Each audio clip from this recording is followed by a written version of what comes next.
Isang araw, isang higanteng bitak ang biglang sumulpot. Isang asul na aura ang lumabas dito at mabilis na kumalat sa buong mundo. Tinawag ito ng mga tao na mana. Isang minority, lalo na yung mga sensitive sa mana, ang nakatanggap ng kakayahan mula sa impluensya nito. Ang mga taong ito ay nagsimulang tawagin na awakened. Pagkatapos huminto ng mana storm, nanatili ang bitak sa langit. Makalipas ang ilang panahon, nang masanay na ang mga tao sa existence ng mga awakened, muling dumating ang mga mana storm sa buong mundo at lumitaw ang mga portal. Ibinakod ng military ang isa sa mga lugar na ito mula sa mga civilian. Pero sa isang punto, ang ilaw ng portal ay naging pula na nangangahulugan ng panganib. Lumingon ng mga military at nakita nila kung paano pumutok ang portal at lumabas ang isang malaking, pangit na monster na may dalawang ulo. Pagkatapos nito, ang mga mana storm ay nagsimulang tawagin na gates, mga pintuan. Nang lumitaw ang mga monster sa mundong ito, ang mga tao ay gulat na gulat. Nagpaputok ang military pero hindi nila ito nakayanan. Kailangan tumakbo ng mga civilian palayo sa gate sa takot na masaktan, pero sa kanila ay may mga awakened na hindi tumakbo nang makita ang panganib. Nagsimula silang labanan ng mga monster. Mula noon, ang mundo ay dumaan sa isang cataclysm, naaalala ang paglitaw ng mga gate. Ang bida, si Shin Jonso, ay tumatakbo sa Ice Cave na may iniisip na magbabago ang lahat kapag naging awakened siya. Ayaw na niyang magtrabaho ng walang tigil. Hindi sa nangangarap siyang hanggan ng lahat, gusto lang niyang hindi na siya bugbugin o nakawan. Pero ayaw rin niyang gumamit ng dahas. Naaalala ang pagkamatay ng kanyang mga kasama sa kuweba na iyon, huminto siya at lumikha ng isang dagger sa kanyang kamay. Pagkatapos ay itinapon niya ito diretso sa ice golem pero tumalbog ang sandata sa matigas nitong katawan at tumama sa kisame. Bumilis ang kanyang paghinga sa takot at pagkatapos ay sumugod ang monster para umatake at tumama pero nablock niya ito at nakatayo pa rin. Pero pumutok ang yelo sa ilalim ng kanyang mga paa. Nakaramdam siya ng pagyanig at natakot at pagkatapos ay nabasag ang yelo at nahulog siya. Gusto lang niya na may matawag na kaibigan pero kahit iyon ay iniisip niyang napakalaking pangarap. Nahulog siya sa malamig na tubig, isang useless na lasenggero. Kinutya siya sa tuwing magpapakilala siya bilang isang hunter. Ang kanyang katawan ay hinihigop sa pinakailalim. Alam niya na balang araw ay mamamatay siya ng ganito, pero bigla ay may maliwanag na flash. Samantala, napagpasyahan na ng monster na patay na siya, pero bigla niyang naramdaman ang pagbabago ng enerhiya sa ibaba at lumingon. Nagyelo sa kinatatayuan. Mula sa kailaliman, si Shin ay nagsimulang umakyat gamit ang mga espada na ginawa niya na parang mga hagdan. Alam niya na balang araw ay mamamatay din siya, pero ayaw niya pang mamatay. Huminto siya sa harap ng monster, ibinaba niya ang kanyang ulo, itinaas ng kanyang kalaban ang kanyang mga kamay, nakakuyom ang mga kamao. Tumingala ang MC sa kanya, nagniningning ang kanyang mga mata na nangangahulugang ayaw niyang mamatay nang walang kalaban-laban. Agad-agad pagkatapos noon, 12 ng matutulis na blades ang tumusok sa katawan ng ice golem at lalong bumaba, na naging dahilan ng pagbagsak nito. Ang mga dagger ay naglaho at ngayon ay maraming bitak ang nakikita sa kanyang katawan. Ang mga sandata ay lumipat sa likod ni Shin at naisip niya na kung maaari lang siyang maging pinakamalakas kaysa sa lahat kahit na siya ay isang support, baka ang kanyang buhay ay maging ibang-iba. Ang system ay na-activate at iniulat na nadiskubre niya ang blank spring. Natupad niya ang lahat ng mga kondisyon para maging isang player. Malugod siyang tinanggap ng system. Ilang oras kanina, ang MC ay tumatakbo sa gubat sa kanyang buong lakas dahil ayaw niyang mahuli sa napakahalagang araw na iyon. Tumatakbo siya sa lugar ng pulong kung saan naghihintay sa kanya ang dalawang C-rank hunters ng Dawn Guild. Isang melee fighter, isang babae na nagngangalang Kim Jiman, ang napansin na narito na siya sa wakas at ang kanyang kasama na may defender class na nagngangalang Lim Duwan ay nakakrus ang mga braso at bumulalas na ang baguhan ay late na. Sinabi sa kanya ng babae na huwag siyang magsalita ng ganun dahil lagi din siyang late. Tumakbo si Shin papalapit sa kanila. Huminto si Shin Jonso at huminga, humihingi ng paumanhin sa kanila dahil sa pagkahuli. Isa siyang D-rank maker class support na dalubhasa sa paglikha ng mga armas. Sinabi sa kanya ni Duwan na nakangiti na huwag matakot, nagbibiro lang siya, hindi naman siya masyadong late. Tinapak ni Jiman ang bagong solta sa likod na nakangiti at sumang-ayon na nagsasabing maaari na silang pumasok at idinagdag na naroon na sina Hyunwoo at Doyoon.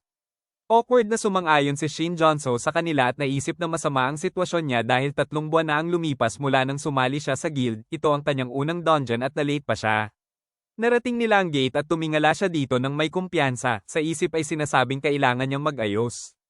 Ito ang unang dungeon na pupuntahan niya bilang support, kailangan niyang patunayan na may silbi siya. Pagkatapos nilang pumasok at sumama sa iba pang miyembro ng team, lumapit sa kanya ang Guildmaster ng Dawn, si Mundo Yoon, isang melee hunter. Kinausap niya ito at tinanong kung ito ang kanyang unang raid, kinumpirma niya ang kanyang mga salita at sinabing ito ang kanyang unang beses na pupunta bilang support, ngunit nakatulong na siya sa mga dungeon ng ilang beses. Sinabi ng Guildmaster na kailangan niyang ipaliwanag ang isang bagay sa kanya. Ang mga support, hindi tulad ng mga fighter, ay hindi maaaring lumaban kaya kailangan nilang bigyang pansin kung nasaan siya. Kung masyado siyang malapit, may posibilidad na mapapasama siya sa laban, at kung masyado siyang malayo, hindi nila siya mapoprotektahan. Ang punto ay panatilihin siya sa pinakamainam na distansya. Dahil siya ay isang creator, kailangan lang niyang panatilihin ang kanyang distansya at lumikha ng mga dagger kapag ibinigay ang signal, madali lang 'di ba? Kinumpirma ni Shin Jonso ang kanyang mga salita ng kinakabahan at pagkatapos ay nagtanong ng may pag-aalinlangan kung talaga bang iyon lang at wala ng ibang armas na kailangan. Hindi niya ito pinatapos at kinumpirma ang kanyang mga salita na nagsasabing siya lang ang nangangailangan ng ekstrang armas. Madaling dungeon lang ito at ito rin ang kanyang una, kaya dapat alalay lang. Bigla, ang mage na si Yunwo, isang C-rank hunter na dalubhasa sa ranged combat, ay nag-activate ng kanyang magic at sinabi sa kanila na huminto. Nakakaramdam siya ng mana, mayroong monster doon. Sinabi ng Guildmaster sa lahat na maghanda sa labanan, kailangan nilang panatilihin ang formation. Humakbang si Duwan sa harap na tinatakpan sila at nagsimula silang sumulong pa sa loob ng kuweba. Nagtanong si Doyoon tungkol sa mana at sumagot ang mage na may 3 maliliit na aura at isang malaki. Ang huli ay sapat na laki para sa boss. Naisip ni Doyoon na kakaiba, karaniwan ay walang boss dito. Sinabi niya na siya ang haharap sa boss at hahayaan silang harapin ang iba pa. Pagkatapos nito, lumingon siya kay Shin Jonso at tinanong kung gaano katagal bago makalikha ng isang dagger. Kung magmadali siya, sumagot ito na aabot ng mga 20 segundo kung susubukan niya, ngunit ang dagger na ito ay hindi tatagal kahit 1 minuto. Hinubad ng guild leader ang maskara sa kanyang mukha at nakangiting hiniling sa kanya na magsimulang lumikha nito, matatapos niya ito sa loob ng 40 segundo. Sa sandaling iyon, isang grupo ng 4 na monster ang sumugod para umatake. Ito ay mga Crystal Lizard, danger level D. Ito ay isang monster na tumutubo sa mga mana stone ng dungeon, ang hitsura at kakayahan ay nagbabago depende sa na-absorb na mana stone. Nakangiting sinabi ni Duwan na magsisimula na siya at nag-warm up si Jiman sa kanyang mga kamao at sumang-ayon. Pagkatapos nito, ang kanyang kasama ay nag-concentrate at naglabas ng malakas na enerhiya mula sa kanyang sarili, tumapak ang kanyang paa sa yelo at itinaas ang kalasag sa kanyang ulo, hinampas ito ng buong lakas na ikinalat ang lahat ng mga monster. Pagkatapos nito, sumugod si Jiman para umatake at ikinuyom ang kanyang kamay sa isang kamao at pagkatapos ay sinuntok ang monster sa ulo na ikinagulat nito. Pagkatapos nito, tumalon siya sa likod nito at agad itong bumagsak sa lupa na walang malay. Sa oras na ito, 2 monster ang sumugod sa iba pang kagrupo at napansin niya ito, naisip niya na mas mabilis silang nakaka-recover kaysa sa inaasahan. Binalaan niya ang iba tungkol sa panganib at sinabi na may 2 monster ang papunta sa kanila. Nakatayo si Hyunwoo sa kanyang likod at nagsimulang mag-conjure ng isang magic circle na nagsasabing halos patapos na siya. Sumigaw siya ng malakas at pagkatapos ay lumabas ang mga fireball mula sa magic circle, pagkatapos nito ay naganap ang isang malaking pagsabog at ang mga monster ay nasunog. Natuwa siya na nagtagumpay siya. Sinabi ni Duwan na napakagaling nito, hayaan siyang tumulong ngayon. Sa sandaling iyon, nagsimulang lumikha ng mga armas si Shin Jonso at tumingin sa kanila ng gulat na iniisip na iyon ay isang magandang klase ng pag-atake. Ngayon ay naiintindihan na niya kung paano lumalaban ng isang guild. Tinawag siya ni Doyoon at tinanong kung ano ang nangyari sa mga armas. Sumagot siya na halos tapos na at sinabi sa kanyang sarili na huwag magambala, kailangan niyang mag-focus. Gamit ang isang F-rank skill na tinatawag na Creation, lumikha siya ng isang maliit na dagger, pagkatapos ay hinawakan ito at inihagis sa Guildmaster. Sinalo niya ito ng buong husay at ginamit ang kanyang kakayahan upang takpan ang blade ng kadiliman. Ito ang kanyang A-rank skill na tinatawag na Shadow Weapon.